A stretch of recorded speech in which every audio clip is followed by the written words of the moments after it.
People ask me all the time, what's the one big idea? Because I am an idea guy. I like to think of myself that. I call myself an idea guy and a Jewish futurist, but a futurist in general. So what's the big idea? So I want to answer that in two ways. The first is, there is no big programmatic idea.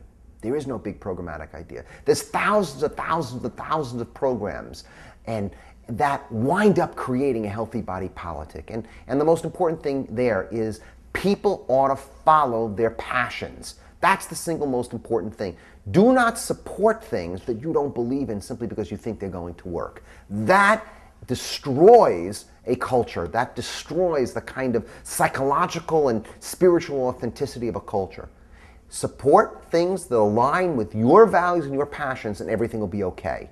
Right? So there's no one big programmatic idea. Some people say, let's make everybody Jewishly literate. Some people say, let's get everybody to read Hebrew. Some people, let's get every kid to go to Israel. Let's get every kid, a big idea, let's get every kid to go to day school. Let's get every synagogue to have free membership. Let's get a global membership of a community. When you join one place, you join all six. I love every idea because I'm an idea person, but there's no one idea. There's no one program idea. But I do believe there is one philosophical, paradigmatic shift that is necessary for the Jewish people to be a significant entity in a globalized world in the 21st century. It's an idea, not a program. It has programmatic implications all across the board. And that is, we are going to have to shift from a group of people obsessed with the survival of the tribe. We're going to have to shift from seeing everything Jewish as a tribal marker of identity. Everything as being either assimilated or not assimilated, peripheral or non-peripheral, core or not core.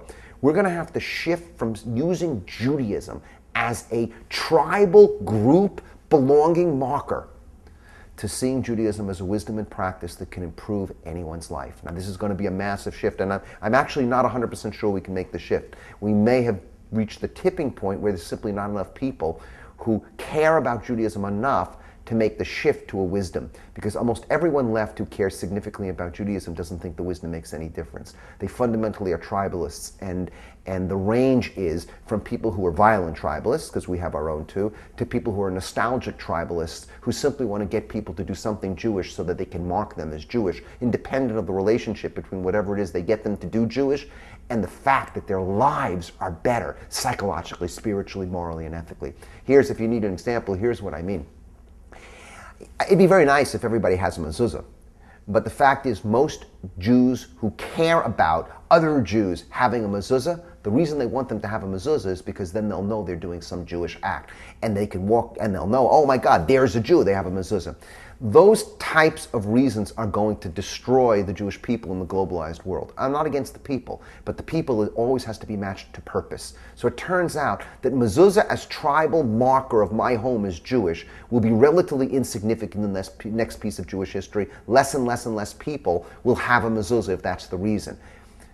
Can we turn mezuzah into what historically it actually was? Not a tribal marker of Jewishness, but a very sophisticated technology, a very sophisticated tool, a very sophisticated resource and practice that was very thickly conceived of, that you put on your door, and with the appropriate intention as you entered your home or left your home, you brought a consciousness of peace and security and compassion and love to your awareness, which then shaped how you entered your home and shaped how you left your home.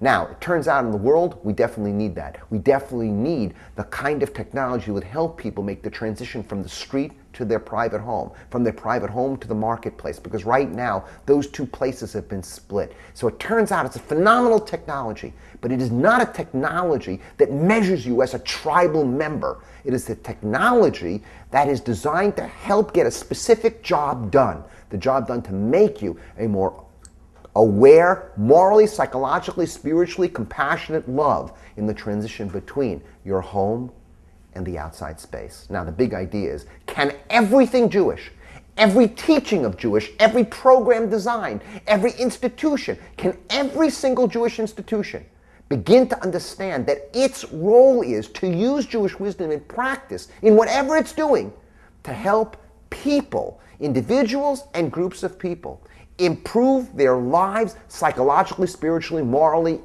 ethically, and physically. If we do that, then Judaism itself gets reimagined and all the programs will follow.